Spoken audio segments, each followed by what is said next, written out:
नमस्कार, महा डिबेट देख रहे हैं आप। मैं हूं प्रशांत कटारी। फिल्म आदिपुरुष पर्दे पर आ गई, लेकिन विवादों का साया लेकर। आपत्तियां डायलॉग से लेकर फिल्मांकन तक पर भी हैं। एमपी में सियासत भी विवाद में कूद पड़ी। निशाने पर मनोज मुंशी से लेकर अक्सर बॉलीवुड पर मुखर रहने वाले सियासत के बड़े चेहरे भी आ गए। चर्चा करेंगे, लेकिन पहले रिपोर्ट दिखाते हैं आपको।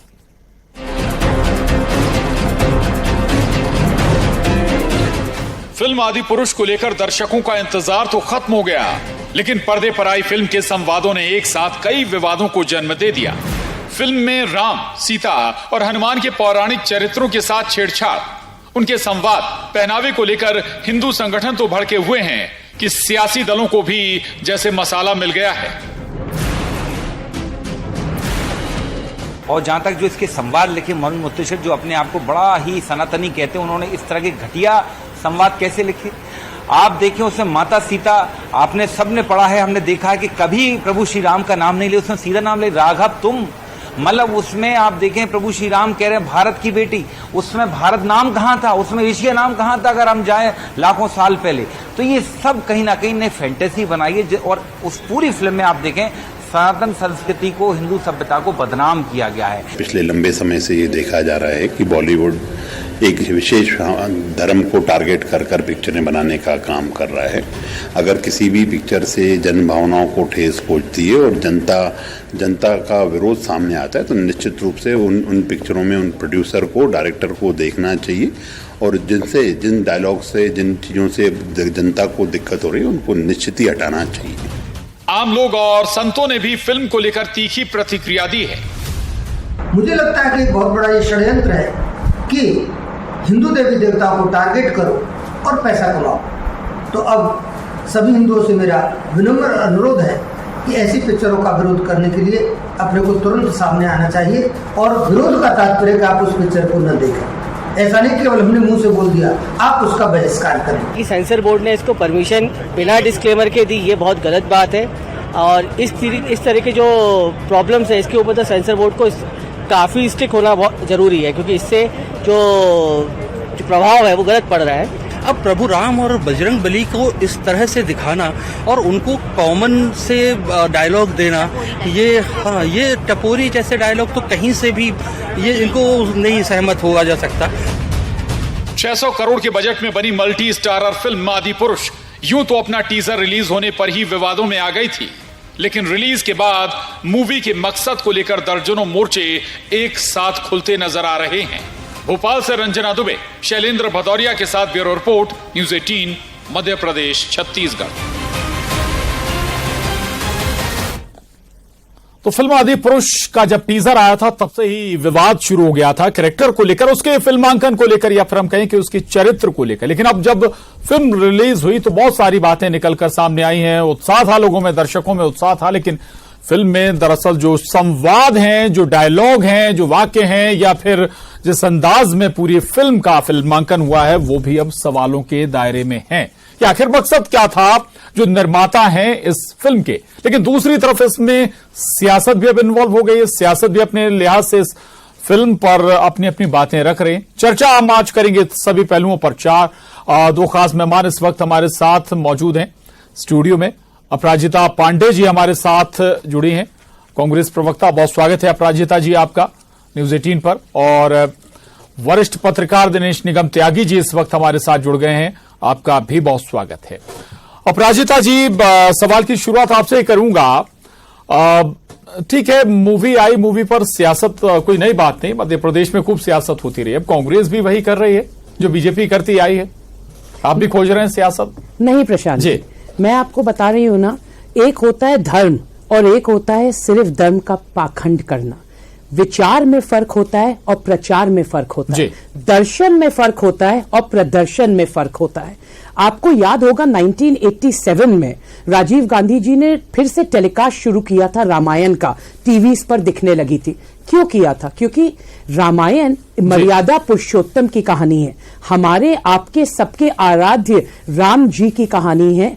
उसमें हमें क्या सिखाया जाता है कि किस प्रकार से चरित्र निर्माण हो, किस प्रकार से परंपरा, हमारी संस्कृति, हमारा एक आइडियल राम राज्य स्थापित हो, जिसकी हम अक्सर बात करते हैं।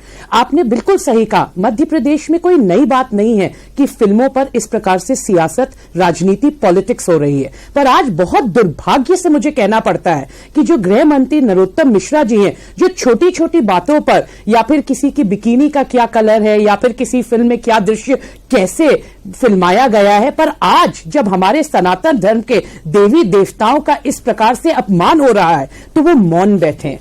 आज भारतीय जनता पार्टी के कोई भी व्यक्ति का बयान नहीं आता, उनका इस प्रकार से विरोध नहीं दिखाई देता, जबकि ये सवाल तो यही है कि नरोत्तम मिश्रा जी बोले तो भी दिक्कत है और ना बोले तब भी दिक्कत है। नहीं प्रशांत जी, नरोत्तम जी जब सत्य का साथ दे और सच बोले तो दिक्कत नहीं है, बट जो मैंने आपको कहा ना, वो सिर्फ प्रदर्शन में, पाखंड में, ढोंग में जब बिलीफ रखते हैं तो ये दर्शकों को, हम सबको और मध्य प्रदेश की जनता को भी समझ में आता है कि आज जब हमारे सनातन धर्म का इस प्रकार से अपमान हो रहा है, देवी देवताओं पे जब इस प्रकार की शब्दावली, भाषा का प्रयोग हो रहा है, तो आज नरोत्तम मिश्रा जी जब मौन है तो ये लोगों को समझ में नहीं आता। पर मैं इस पार्टी से अपेक्षा भी कुछ नहीं करती प्रशांत जी, क्योंकि ये वो पार्टी है जिसने इस प्रकार के वस्त्र, आपने देखा होगा भगवान, आपको पता है हनुमान जी के सामने किस प्रकार के वस्त्र पहनाकर महिलाओं का खड़ा करवाया था, ये वो पार्टी है। तो इनसे हम ना धर्म की बात समझ सकते हैं, ना इनका धर्म में कोई रुचि है, ना इनको हिंदू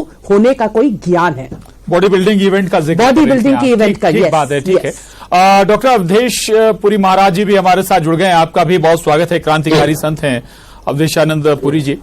अवधेशानंद जी, आपत्ति किस बात पर है? राम, हनुमान या इनके चित्रण को जो हमें रामायण में दिखाया गया है, या फिर जैसी हमारी कल्पनाओं में है उससे अलग है, संवाद उससे अलग है?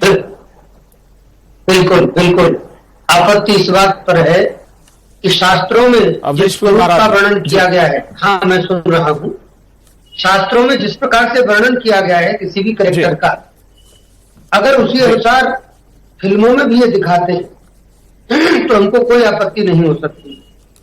जब आप हमारे पात्रों की वेशभूषा से छेड़छाड़ करोगे, जब आप हमारा जो कैरेक्टर है उसको ही आप चेंज कर दोगे, तो निश्चित रूप से आप हमारी संस्कृति का सत्यानाश कर दोगे, आप हमारे धर्म और शास्त्र को समूल नष्ट कर दोगे।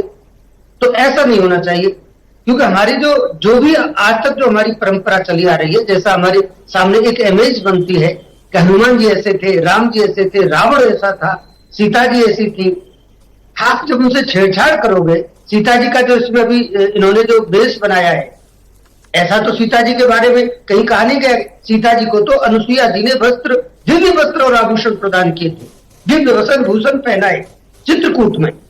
राम जी वनवासी का वेश धारण किए थे, राम जी का वनवास हुआ था, लक्ष्मण जी साथ में गए थे, वो भी भाई जैसा वेश पहनते थे, लेकिन सीता जी का वेश जो था वो वनवासी का नहीं था। सीता जी को तो दिव्य वसन भूषण आभूषण सब कुछ दिए थे। तो कहने का तात्पर्य है कि इस प्रकार जब आप मर्यादाओं का उल्लंघन करोगे, आदर्शों का उल्लंघन करोगे, तो निश्चित रूप से आप जनता के प्रकोप के भागीदार बनोगे। कोई भी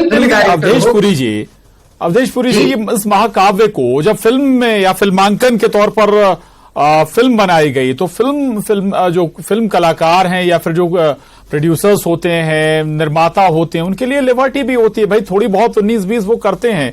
डायलॉग्स में भी किसी भी मुद्दे पर, मसले पर अगर फिल्म बनाई जाती है, इतनी भी लिबर्टी नहीं होगी? अगर आपके डायलॉग का जो स्तर है वो बिल्कुल इतने घटिया स्तर का जब हो जाएगा, तो उससे तो हमारे जो शास्त्र का महत्व है वो कम होगा। संवाद की जो एक शैली होती है, और शैली की उसकी एक मर्यादा होती है, जब वो मर्यादा ही आप तोड़ दोगे, इतनी छिछोली भाषा का उपयोग आप करने लग जाओगे, जैसे कोई रोड छाप व्यक्ति कर रहा हो, कोई लेबर का व्यक्ति कर रहा हो, तो फिर शास्त्रों का महत्व क्या रहेगा? भाई हमारे विचारों में उच्चता होनी चाहिए, और हम विचारों का प्रदर्शन जो कर रहे हों, उनको अभिव्यक्त कर रहे हों, तो हमारी अभिव्यक्ति में भी उच्चता होनी चाहिए, उसकी शैली में उच्चता होनी चाहिए, उसकी एक गरिमा होनी चाहिए, उसकी एक महिमा होनी चाहिए, उसकी एक आदर्शता होनी चाहिए, तो उसका जो मूल स्वरूप है वो बना रहेगा। तो किसी भी डायरेक्टर को इस प्रकार से इतनी हल्की भाषा का उपयोग नहीं करना चाहिए। आप रावण को कैसा दिखा रहे हैं, उसमें हनुमान जी से कैसे कैसे डायलॉग बुलवा रहे हैं, ये सब चीजें गलत है। आप कैसे दिखा सकते हो रावण को जैसे उसमें दिखाया गया है? एक मुसलमान व्यक्ति से आप उसका रावण का कैरेक्टर कराते हो, और फिर उसकी वेशभूषा भी ऐसी बना देते हो, वो रावण बन के भी मुसलमान दिख रहा है, तो फिर क्या मतलब हुआ? ये तो आप हमारे शास्त्रों के साथ छेड़छाड़ कर रहे हो, षड्यंत्र पूर्वक आप इस प्रकार के संवाद कर रहे हो, ये सीधा सा संदेश दे जाता है। लेकिन मैं आज बहुत प्रसन्न हूं कि कम से कम आज अब हिंदू जागृत हुआ है और वो जो भी इस प्रकार की गलतियां हैं उस पर हम लोग खुल करके बोलते हैं। सब आप लोगों को बहुत बहुत धन्यवाद दूंगा, चैनलों को भी, कि वो हर ऐसे विषय को उठाते हैं जिस पर हम लोगों को बोलना चाहिए और बोलने का अवसर मिलता है। चले, बिल्कुल अच्छी बात है। दिनेश निगम त्यागी जी, फिल्म आई, बहुत सारी बातें हुई और टीजर भी आपने देखा होगा और अब फिल्म रिलीज भी हो गई। बहुत सारी जो डोमेन में है, पब्लिक डोमेन में है, बहुत सारी जानकारी, डायलॉग से लेकर, संवाद से लेकर, पहनावे से लेकर। चूक गया सेंसर बोर्ड? बिल्कुल, कुछ ऐसा कुछ लग रहा है कुछ समय से कि इसे पिक्चर फिल्में चलने का जरिया ये हो गया कि पिक्चर को विवादित बना दो।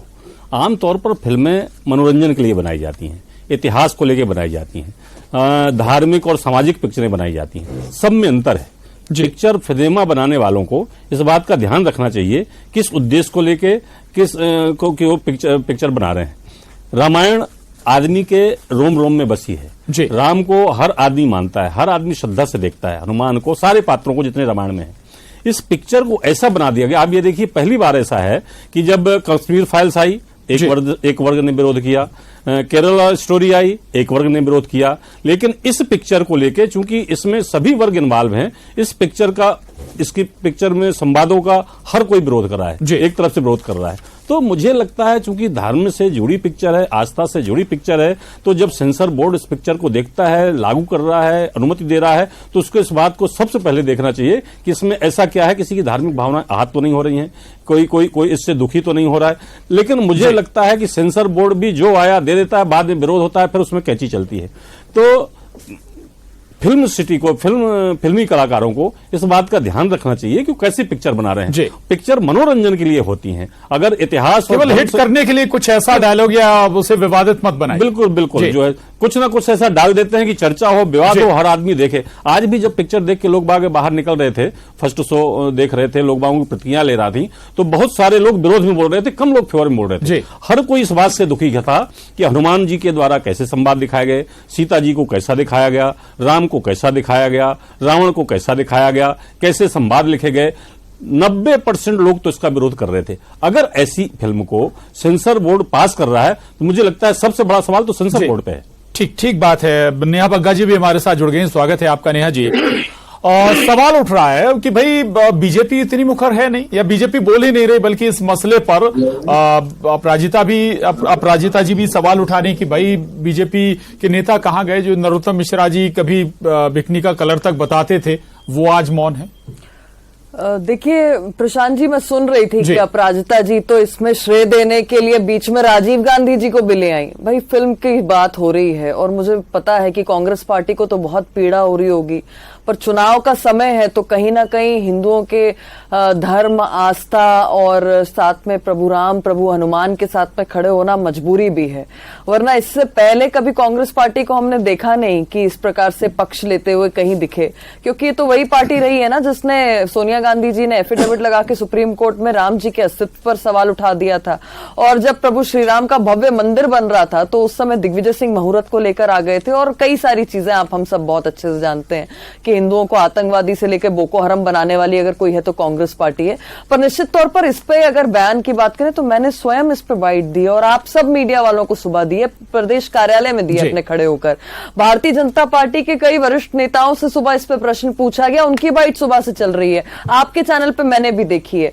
तो शायद अपराजिता जी ने देखी नहीं होगी, उनसे मिस हो गया होगा, मैं ये मान के चलती हूँ। पर प्रशांत जी, हमेशा ऐसा ही क्यों होता है कि क्रिएटिविटी के नाम पर, इनोवेशन के नाम पर, क्रिएशन के नाम पर, कभी मूवी के नाम पर, कभी एडवर्टाइजमेंट के नाम पर, कभी रील के नाम पर अभद्र सीन अगर दर्शाने हो तो मंदिर मिल जाता है, कभी अगर आज हनुमान जी को दर्शाया जा रहा है तो उनकी जो है मूछे गायब कर दी गई हैं, और जिस प्रकार की शब्दावली है ये एक बहुत पुराना ट्रेंड चला आ रहा है जो शायद बॉलीवुड ने जिसको बहुत लंबे समय से अपना के रखा। और कांग्रेस पार्टी तो हमेशा फ्रीडम ऑफ स्पीच और फ्रीडम ऑफ एक्सप्रेशन के लिए उनके साथ खड़ी रही है। और अभी दिनेश जी ने वर्णन किया बीजेपी करती रही है, भावनाएं आहत ना हो, वही बात कांग्रेस कर रही है। तो अच्छी बात है कि आप दोनों के विचार मिल रहे हैं। मैंने वही कहा कि आज समस्त हिंदुओं की ये विजय है।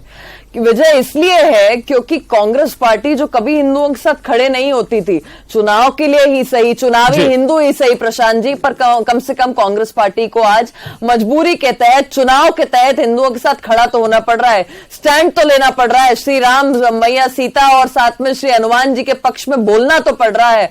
तो मैं तो एक तरफ बधाई देती हूं, पर हाँ, निश्चित तौर पर ये जो फिल्म निर्माता है, ये जो एक्टर्स हैं, इनको चेत जाना चाहिए। और चेत इसलिए जाना चाहिए क्योंकि बार बार जो बहुसंख्यक हैं उनकी भावनाओं को आहत करना मुझे लगता है ठीक नहीं है। अगर आप क्रिएशन कर रहे हैं, कोई फिल्म बना रहे हैं, तो आपको सभी की धार्मिक आस्थाओं का ध्यान रखना चाहिए। ठीक है, राजिता जी कुछ कहना चाह रही थी आप?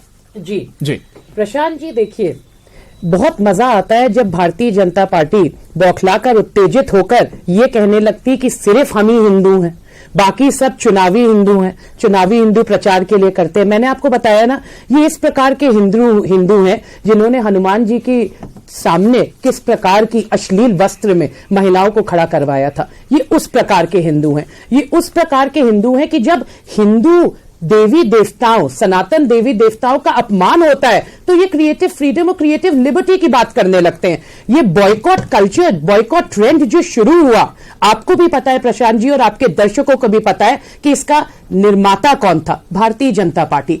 आज this has blown up right in their faces. क्या हुआ? आज इनको दिखा कि मेजॉरिटी ऑफ द पीपल, जैसे त्यागी जी ने कहा, जितने लोग हमारे साथ इस प्रोग्राम में जुड़े हैं, सबने कहा कि इस फिल्म ने लोगों की आस्था को हर्ट किया, आहत किया। फिर भी आज भारतीय जनता पार्टी इसमें चुनावी मुद्दा ढूंढ रही है। ये कोई चुनावी मुद्दा नहीं है, ये हमारी धर्म संस्कृति पे प्रश्न है। अगर इस प्रकार की मूवी पर, इस प्रकार की अभद्र भाषा जो इस फिल्म में दर्शाई गई है हनुमान जी, राम जी पर, अगर आप आज भी सोच रहे हैं कि चुनाव के बारे में बात हो रही है, तो ये आपकी निंदनीय और घृणित मानसिकता को दर्शाता है। और ना इसे कोई हिंदू स्वीकार करेगा, ना इसे कोई भारत का देशवासी स्वीकार करेगा। एक ही चीज मैं आपके माध्यम से दर्शकों को कहना चाहती हूं, हैशटैग है नॉट आर रामायण। ये हमारी रामायण नहीं है। हमारी रामायण ने हमें क्या सिखाया? चरित्र निर्माण सिखाया, नैतिकता का आधार बनी,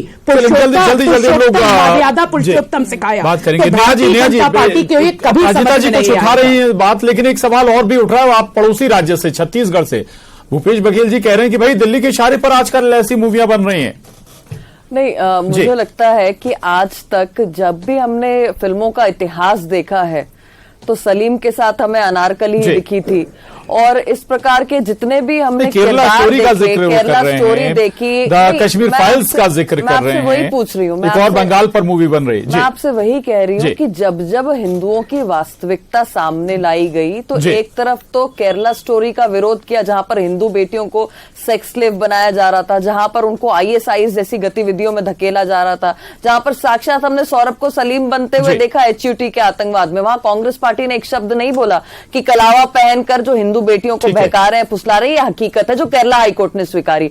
दूसरी ओर जो कश्मीर का पूरा दृश्य बना, जिस प्रकार से बेटियों को छोड़कर, माताओं को छोड़कर जाने के लिए कहा कि अपने अपने घर की औरतों को छोड़ दो, ये कांग्रेस पार्टी के समय की बात है जब इनकी सरकारें हुआ करती थी, तब कांग्रेस पार्टी ने उसका विरोध किया। और जब इस प्रकार से पूर्व में हुआ तो कांग्रेस पार्टी ने फ्रीडम ऑफ एक्सप्रेशन का हवाला दे दिया। कभी आपको हिंदू धर्म या हिंदू परिवारों के साथ या हिंदू बच्चों के साथ या बेटियों के साथ खड़े होकर नहीं दिखे। इसीलिए मैंने आपसे कहा कि चंद दिन पहले चुनावी हिंदू प्रियंका गांधी मध्य प्रदेश में आई थी, मां नर्मदा की पूजा करते समय आरती देके चली गई। दिनेश निगम त्यागी जी के पास जाऊंगा मैं। दिनेश निगम जी, मनोज मुंसिर जिनका बहुत जिक्र हो रहा है, अगर हम बहुत ज्यादा ना कहें, बहुत डिटेल में ना जाए, तो लगभग जो उनकी बातें या मंच से जो बोलते रहे, अमूमन ऐसा लगता रहा कि बीजेपी समर्थक वो हैं। लेकिन ये शख्स भी या ये चेहरे भी इस फिल्म से जुड़े हुए हैं, जिन डायलॉगों को लेकर विवाद हो रहा है, इन्हीं के लिखे विवाद हैं। बिल्कुल, उन्हीं के लिखे विवाद हैं। अभी बीच में और वो आए थे कार्यक्रम में, उन्होंने कुछ ऐसी बातें कर दी थी जिसको लेके बीजेपी एक तरह से उनके फेवर में थी, दूसरे कांग्रेस और दूसरे लोग उनके विरोध में थे। तो वो राजनीति अपनी जगह है, बिल्कुल। लेकिन धर्म से जुड़े मसलों पर, समाज से जुड़े मसलों पर सावधानी बरतना चाहिए। सियासत अपनी जगह है, सियासत दोनों दल कर सकते हैं, लेकिन ऐसे मसलों पे सियासत नहीं होना चाहिए। जैसे दोनों दल विरोध कर रहे हैं कि इसमें भाषा ठीक नहीं है, इसमें आस्था को चोट पहुंची है, तो दोनों दलों को इस पे केंद्रित रहना चाहिए। इसमें सियासत नहीं ढूंढना चाहिए कि आप ऐसे थे, हम ऐसे थे। एक स्वर में विरोध करना चाहिए। रामायण बहुत सारी है देश के अंदर, बहुत सारे ऋषियों ने, मुनियों ने और लेखकों ने रामायण लिखी हैं, उनमें अलग अलग प्रसंग हैं, लेकिन हर आदमी के मन में, दिमाग में जो बसी है वो रामचरितमानस बसी है। रामचरितमानस में राम कैसे हैं, सीता कैसे हैं, लक्ष्मण कैसे हैं, हनुमान कैसे हैं, ये एक सब आदमी के दिमाग में है। तो इस बात को, लेकिन कपड़ों का चित्रण भी है क्या उस रामचरितमानस में? क्या पहन? नहीं, कपड़ों का चित्रण नहीं है, लेकिन एक मर्यादा, लिबर्टी नहीं देंगे। एक मर्यादा की बात तो है कि किस मर्यादा में किसको रहना चाहिए, और जिनको हम ईश्वर और गॉड और भगवान जैसा मानते हैं, पूछते हैं, उनकी वेशभूषा, उनकी भाषा कैसा होना चाहिए, इस बात को ध्यान रखना पड़ेगा। या फिर धार्मिक पिक्चर नहीं बनाओ, मनोरंजन को लेकर पिक्चर बनाओ, उनको धर्म से नहीं जोड़ो। तो लेकिन अगर ऐसा जोड़ा जाएगा और विरोध होगा तो इसमें ऐसे मसलों पे सियासत नहीं होना चाहिए। बिल्कुल स्वर में बात की जाना चाहिए, जो की जाना चाहिए। आपने ऐसा किया, हमने ऐसा किया, आपने ऐसा किया, इसका कोई औचित्य नहीं है। डॉक्टर अवधेश पुरी जी, आपसे बहुत महत्वपूर्ण बात यह कि भाई अगर इस तरह के कभी कोई धार्मिक मसलों पर मूवी बनती है तो क्या धर्म गुरुओं से भी चर्चा होनी चाहिए? क्या उन्हें बताना चाहिए या उन्हें डिस्कस करना चाहिए कि हम किस ट्रैक पर जा रहे हैं आगे? जी बिल्कुल करना चाहिए। और मैं तो कहूंगा कि उनकी अनुमति से ही किसी धार्मिक पक्ष को उसमें रखना चाहिए। अगर बिना अनुमति के रखे तो मैं तो कहूंगा कि ये कांग्रेस और भाजपा अनुरोध विरोध ये सब समाप्त करके सबसे पहले शिकंजा कसना चाहिए सेंसर बोर्ड पर। सेंसर बोर्ड के ऐसे कौन से पैमाने हैं जिन पर ये तय करते हैं कि इस सीन को लेना है, इसको नहीं लेना है, उसकी क्या आचार संहिता है, उसमें सुधार करना चाहिए। अगर वो ठीक नहीं है तो उसको बदलो। दूसरी बात यह है कि हम लोग विरोध करते हैं, बहुत ज्यादा विरोध होता है तो वो सीन बदल दिए जाते हैं। ऐसा नहीं होना चाहिए। जिस व्यक्ति ने गलती की उस पर केस होना चाहिए, इसके लिए अलग से कानून बनना चाहिए। ये संसद का काम है। केंद्र सरकार जो है ऐसे सीनों को लाने, यानी धार्मिक भावनाओं को आहत करने का प्रयास, ये धृष्टता अगर कोई व्यक्ति करता है, चाहे वो कोई डायरेक्टर हो या कोई हीरो, कोई भी हो, तो फिर उस पर कानून एक ऐसा बनना चाहिए उसके आधार पर दंड दिया जाए, तब सुधार होगा। बिल्कुल। चलिए अवधेश पुरी महाराज जी, बड़ी बात आपने कही और ठीक है। हालांकि निर्माताओं का कोई ऐसा एंटी हिंदू बैकग्राउंड नजर नहीं आता, बावजूद उसके अगर फिल्म में ये चित्रण हुए हैं तो हो सकता है कि कहीं कोई चूक या फिर कोई और वजह भी हो सकती है, या फिर फिल्म को हिट कराने के लिए भी कई तरह के हथकंडे अपनाए जाते हैं। चर्चा को यही थामेंगे। आप सभी खास मेहमान का नेहा बग्गा जी, अपराजिता पांडे जी, अवधेश पुरी महाराज जी, दिनेश निगम त्यागी जी, बहुत धन्यवाद। डिबेट में इतना ही।